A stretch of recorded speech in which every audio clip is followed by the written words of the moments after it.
Now, what you're going to want to do from here is start to take this down.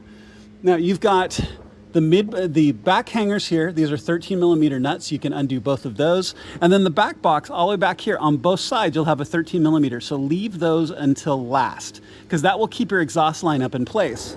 So undo the 13s here, come back up the body, get your upper hanger here, which is a reverse torque. So there's two reverse torques on both sides. Those are E5s, if I remember correctly, and if different, I'll tell you so. So reverse torques here and here, and those are done. And then these should be, and normally are, 12 millimeter nuts here, 1, 2, 3, and 4. And then this whole thing will be loose with the exception of the back hangers. Once that's done, and it's good if you have a friend, you can do this by yourself, but it's also good if you have a friend to hold the exhaust tips at this end, because you'll come back, you'll undo these hangers, we'll have somebody hanging onto the back box for you. You slide up the car and you very slowly lower this and work it towards the back of the car and work the entire exhaust line out, because you're gonna have to take that top end off those posts. So you're gonna drop down and slowly roll it out from the car. I know that's a lot of instructions.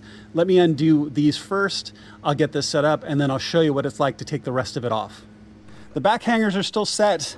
My valve controllers are unplugged.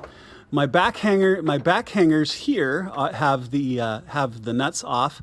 The back box hangers are still on because, like I said, we're going to use those to slowly lower here in a second. Let's come back up here to the top.